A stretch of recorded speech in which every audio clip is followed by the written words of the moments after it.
Walk में आपके साथ, केबिन में आपके साथ, या जो आप हैं उसे समझना। मैं चाहता हूँ मेरा संबंध आपसे प्रेम का बने। I do not want to engage in the useless business of impressing.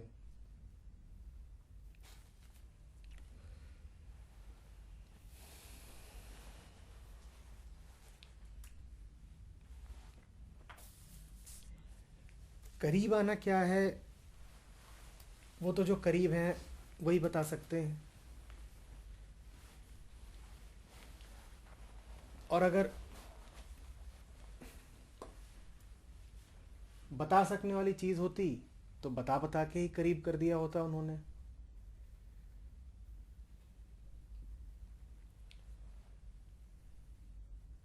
करीब आना क्या है, उसके लक्षण अगर बता भी दिए जाएं तो उससे कुछ विशेष लाभ होगा नहीं, क्योंकि वो बातें तो चखने की होती हैं।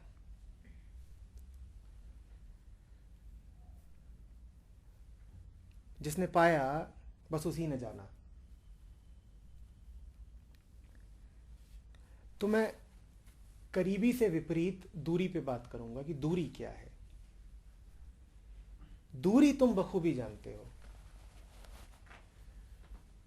उस पर चर्चा हो सकती है। दूरी पे बात करते करते हो सकता है करीबी के बारे में कुछ बातें पता चल जाए।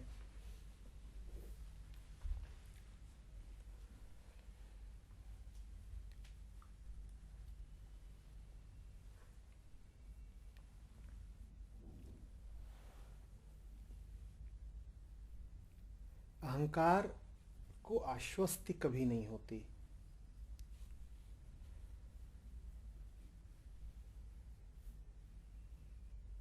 और अहंकार से ज्यादा आश्वस्त कोई होना नहीं चाहता।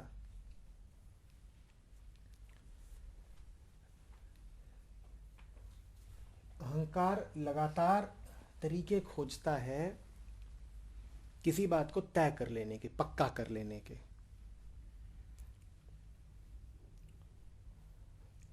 बात जितनी तय होती है, अहंकार को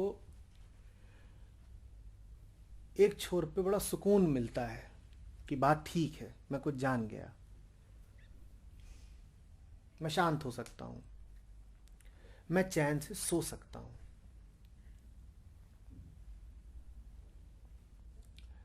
लेकिन जितनी आश्वस्ति बढ़ती जाती है, अहंकार का खौफ भी उतना ही बढ़ता जाता है। जैसे कि तुम किसी टूटे हुए कटोरे में पानी भरने की कोशिश कर रहे हो, जितना ज़्यादा तुम पानी उसमें डालते जाओगे डालते जाओगे डालते जाओगे, उतना ही तुम्हारी निराशा बढ़ती जाएगी। क्योंकि पानी का डालना ही तुम्हें यह सिद्ध कर देगा कि ये कटोरा तो कभी भी भरेगा नहीं। जिसने अभी थोड़ा बहुत ही पानी डाला, उसको उम्मीद बंधी रहेगी, उसको ऐसा लगेगा कि अभी और प्रयत्न करूंगा तो शायद ये कटोरा भर जाए। पर जिसने जितना भरा, उसको कहीं ना कहीं साफ साफ दिखता जाता है कि ये चीज तो भरने की नहीं है, इसका तो अंत कभी आएगा नहीं, यहां तो कभी चैन पाऊंगा नहीं। आश्वस्ति का भी यही हिसाब है। तुम जितना ज्यादा अपनी सुरक्षा बढ़ाते हो, तुम जितना ज्यादा ये तय करने की कोशिश करते हो कि मुझे पता है कि क्या है, मैं कौन हूं और दुनिया कैसी है, तुम जितना ज्यादा ये तय करने की कोशिश करते हो, उतना ज्यादा तुम्हारा खौफ बढ़ता जाता है। क्योंकि तय करने की तमाम कोशिशों के बाद भी तुम पाते हो कि तुम्हारे भीतर दुविधा बची हुई है, तुम्हारे भीतर संशय संदेह बचे हुए हैं।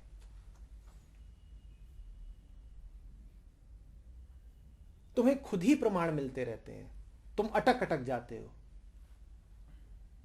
तुम ठिठक जाते हो, निर्णय लेने से पहले सोचना पड़ता है बहुत, फंस जाते हो। ये सब इसी बात के प्रमाण है कि तुमने जाना नहीं। और अगर तुम बहुत जानकार आदमी हो तो ये प्रमाण तुम्हें डर से और निराशा से और कुंठा से भर देते हैं। तुम कहते हो अभी भी कुछ पता नहीं है मुझे,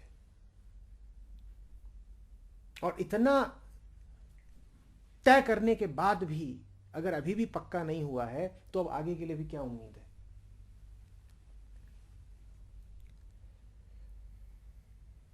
तुम्हें ये एहसास लगातार सताता ही रहता है कि मैं नकली हूं, झूठा हूं, कुछ जानता नहीं। जितना जानता हूं वो सतही है, जितना जानता हूं वो जीवन जीने में उपयोगी नहीं है, जितना जानता हूं वो सत्य के सामने बिल्कुल नाकाफी है। जब जीवन की चुनौतियां आती हैं तो मैं जैसा हूं मैं कहीं ठहर नहीं पाता।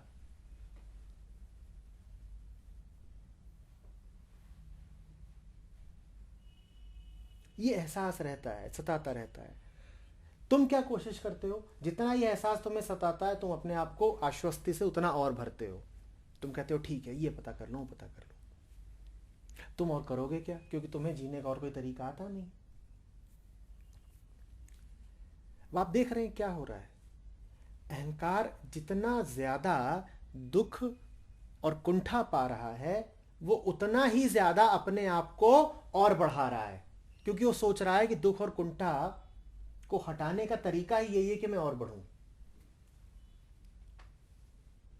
अब ये बड़ा कुचक्र है जो मन में चलता रहता है, विशियस साइकिल।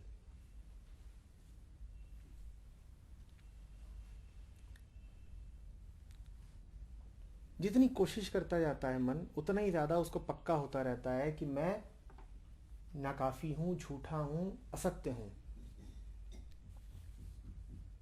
पर उसकी बेचारे की त्रासदी ये है कि और कुछ तरीका जानता नहीं, तो वो एक झूठ आविष्कृत करता है। वो झूठ ये होता है कि सब ठीक है। हम सब के लिए वो झूठ बहुत जरूरी है। एक फिल्म आई थी और उसमें जो केंद्रीय चरित्र था वो बार बार बोलता था ऑल इज वेल, और लोगों को बात बड़ी पसंद आई। लोगों को बात वो इसलिए नहीं पसंद आई क्योंकि लोगों को उससे आत्मा की प्रतीति हो गई। लोगों को बात वो इसलिए पसंद आई क्योंकि उससे हमें एक सहारा मिलता है, हमारे झूठों को एक सहारा मिलता है कि जो है ठीक है। दिल में हम जानते हैं ठीक कुछ भी नहीं है। सब ठीक होता तो हमारी जिंदगी वैसी होती जैसी चल रही है, सकुची, सहमी, कदम कदम पे ठोकरें खाती, प्रेमहीन, आनंदहीन, ऐसी होती।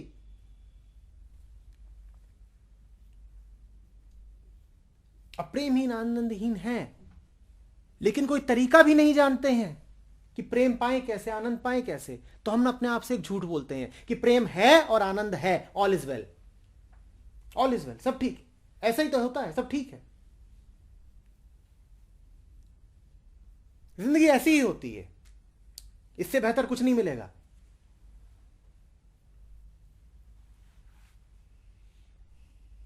तो हम सब इस झूठ में शरण लेते हैं कि सब ठीक है, सब ठीक है, और हम अपने आप को यह भी आश्वस्त कर लेते हैं कि सब ठीक ही है।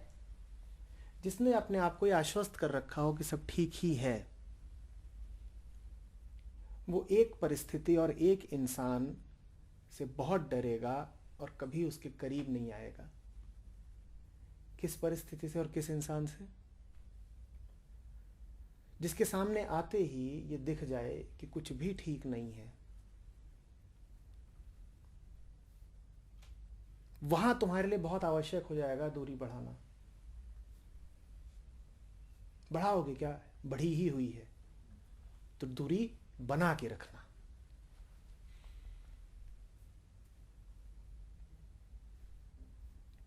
कि जैसे बीमारों की एक सभा हो, क्लांत मुरझाए हुए सबके चेहरे, और वहां कोई स्वस्थ आदमी आ जाए और उसके होने का तेज ही अलग हो, तुम उस व्यक्ति के चेहरे की ओर देखना नहीं चाहोगे।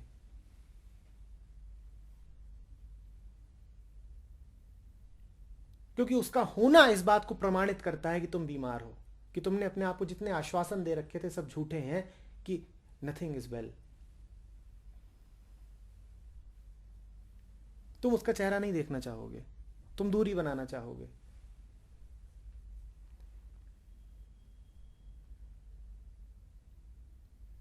तुम्हें बहुत बुरा लगेगा।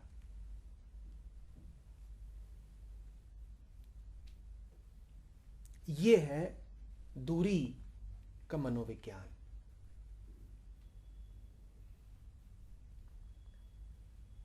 दूरी बनाना आवश्यक है।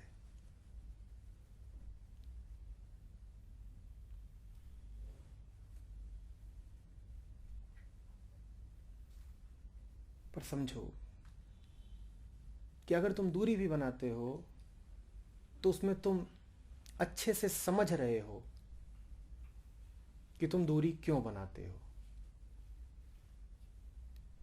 और वो समझ तुम्हें मैंने नहीं दी है।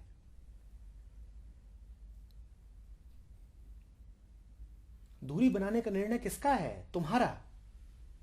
उस निर्णय के पीछे जो कारण है वो मैंने नहीं दिया है तुमको। ये बोध है तुम्हें कि कुछ गड़बड़ है, और वो बोध तुम्हारा अपना है, मैंने नहीं दिया है।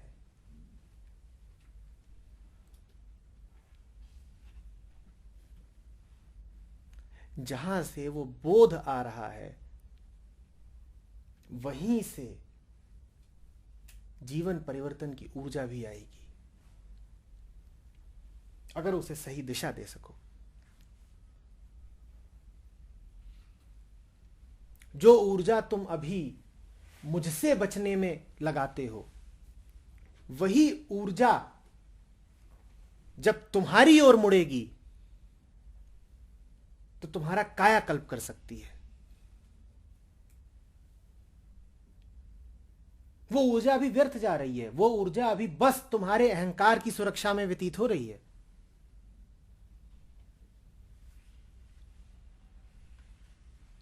और उससे कोई सुरक्षा मिल भी नहीं रही है अहंकार को, क्योंकि अहंकार की दूरी बनाने की सारी कोशिशें बताती हैं कि डरा हुआ तो वो है ही, डरा ना होता तो दूर क्यों रहता।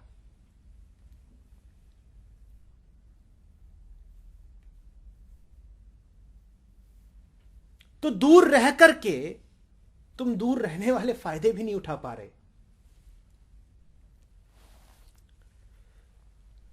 मिल क्या रहा है दूर रहने से?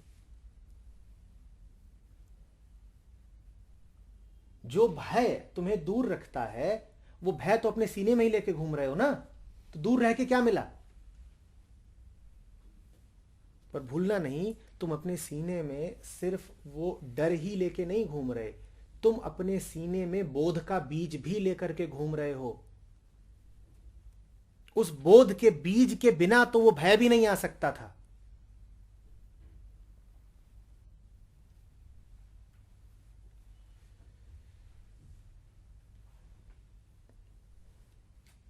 कोई आदमी अगर सूरज को देखना नहीं चाहता और अंधेरे में पनाह मांगता है तो एक बात तो पक्की है, अंधा नहीं है वो।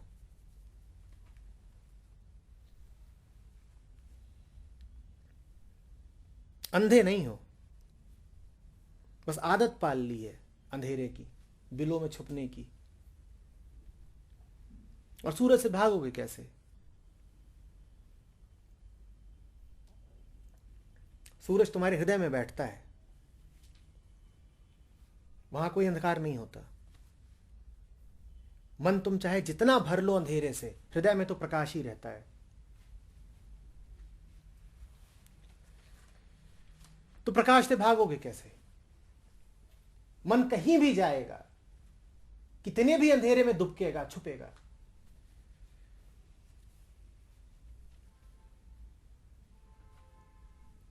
अपने ही स्रोत से, अपने ही केंद्र से कहां भागेगा? वहां प्रकाश है। भागते हुए आदमी की यही तो विडंबना है। भागने की जो ऊर्जा देता है उसी से तुम भाग रहे हो। समझिए, कोई जोर से भाग रहा है, किससे बचने के लिए? उससे जो भागने की ऊर्जा देता है। तुम कितना भी भागोगे उससे कहां जाओगे बच के।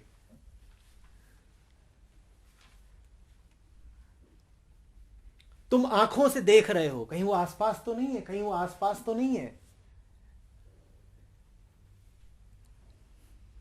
और आंखों से देख देख करके तुम किससे बचना चाहते हो? जो आंखों के पीछे बैठा है। कैसे बचोगे? कैसे बचोगे? और फिर बात मेरी नहीं है, मैं तो शरीर हूं, आज हूं कल नहीं। मुझसे बचने के तुम हजार तरीके निकाल सकते हो, और तुम नहीं भी निकालो तो भी प्रकृति की बात है कि एक दिन मुझे नहीं होना है, तो बच जाओगे। उम्र में मुझसे छोटे हो, ज्यादा संभावना इसी की है कि पहले मैं ही जाऊंगा। बात मेरी नहीं है। तुम जिससे बचना चाहते हो अंशु, वो मैं नहीं हूं।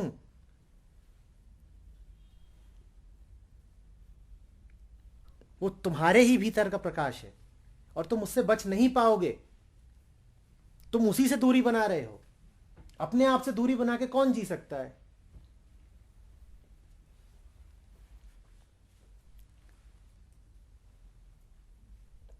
तो तुम में से जिन भी लोगों की ये कोशिश रहती है कि मुझसे बचें, वो नाहक व्यर्थ कोशिश में लगे हैं। तुमसे होगा ही नहीं।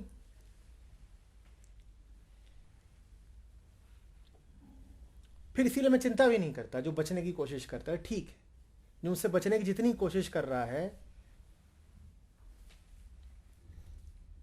जो खूब ऊर्जा लगा रहा है, कोशिश लगा रहा है, वो बड़ा करीब है मेरे। मुझी से तो ऊर्जा पा रहा है।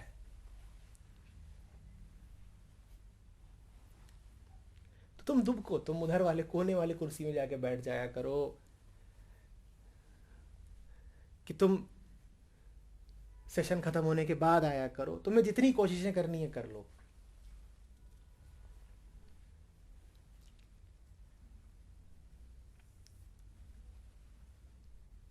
तो तुमसे कोशिशें भी तो मैं ही करवा रहा हूं ना।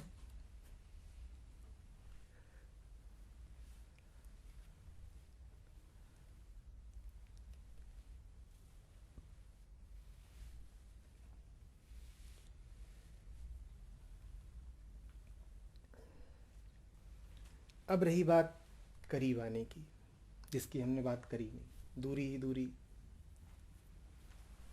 कहते रह गए।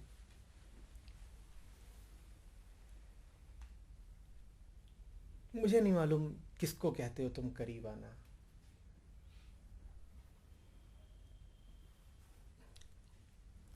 जो करीब है उसको तो पता भी नहीं है कि करीब है।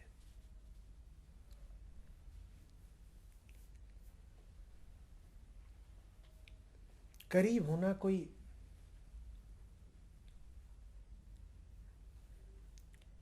जोर की उद्घोषणा नहीं होती। करीब होना कोई घटना नहीं होती। वो तो ऐसे होता है जैसे पानी में पानी मिला हुआ है। अब कौन उसका हिसाब रखे और कौन उसका निशान ढूंढे? किसको पता जो पानी मिला था वो कहां गया, और जिससे मिला था वो कहां गया?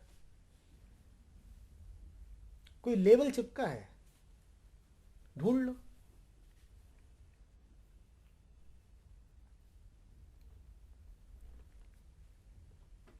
वो तो बड़ी सहज, बड़ी साधारण घटना होती है।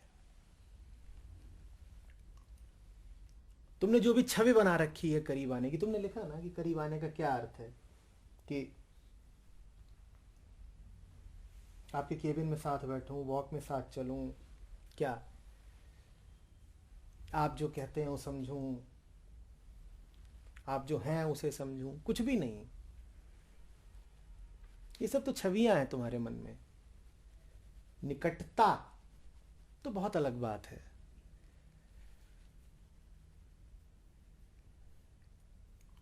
उसको तुम कभी समझ नहीं पाओगे, और जब तक समझोगे तब तक देर हो चुकी होगी। समझने वाला ही जाने को तैयार खड़ा होगा।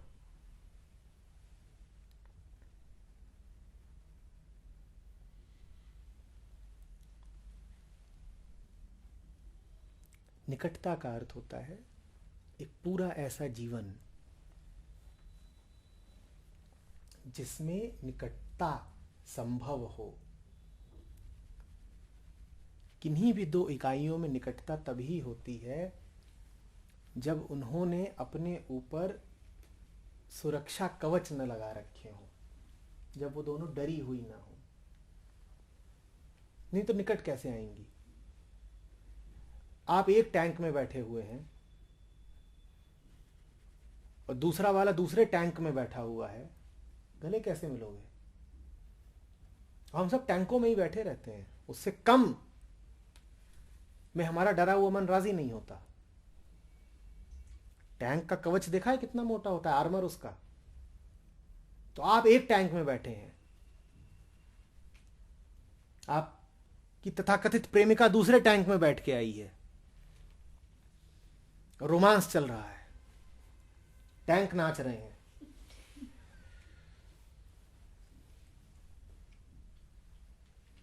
गोले दागे जा रहे हो, कह रहे हैं ये देखो ये रास लीला है।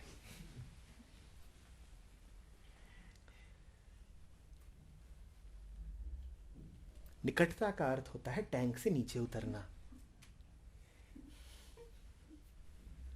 बहुत हिम्मत चाहिए।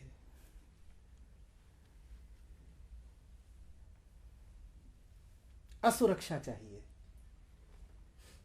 आप असुरक्षा तभी बर्दाश्त करते हो जब आप जानते हो कि बहुत सुरक्षित हूं।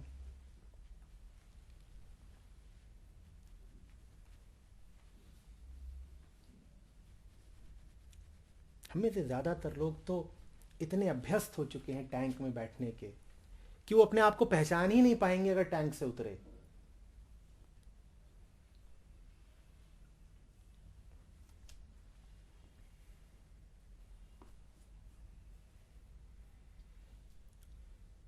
मैं कोई और हूं क्या? हाँ, कोई और ही होना पड़ता है। निकटता का अर्थ है पहचानों का मिटना। तुम जो अपने आप को माने बैठे हो मिटने लगता है।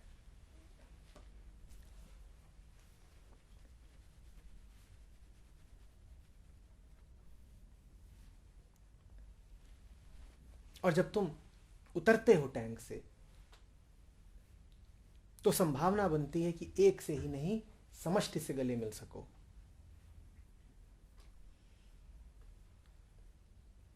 निकटता में भी यही है।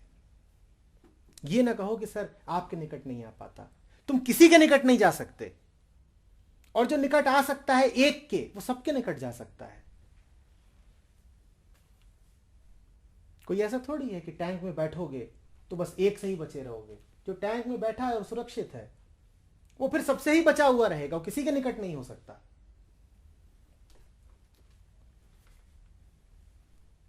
निकटता का अर्थ ये नहीं है कि किसी आदमी के करीब आ गए, किसी इंसान के खासम खास बन गए। निकटता का अर्थ है कि मैं वो हूं जो नजदीकी जानता है। हमें ज्यादातर लोग नहीं जानते, किसी के भी नजदीक नहीं हो सकते। ये ना सोचिएगा कि आपके कुछ नजदीकी लोग होते हैं, आप किसी के नजदीक नहीं होते। दो टैंक अगल बगल रगड़ रहे हैं एक दूसरे को तो नजदीक नहीं हो गए एक दूसरे के, उसमें से सिर्फ चिंगारियां उठेंगी।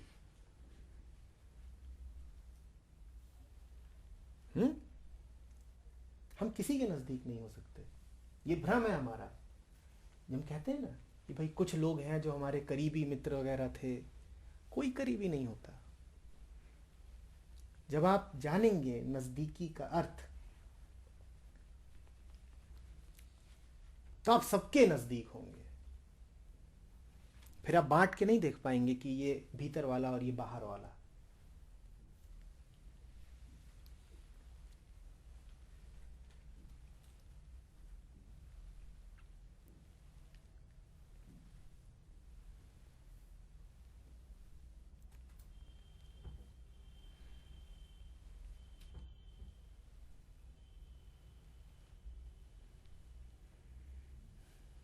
तो बड़ा बढ़िया रहता है।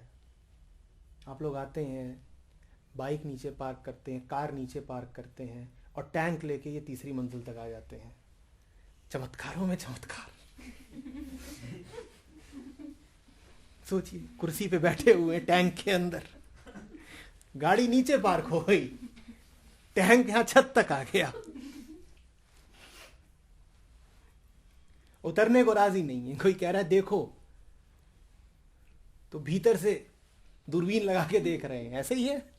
कोई हाथ मिलाने को कह रहा है तो तोप की नली।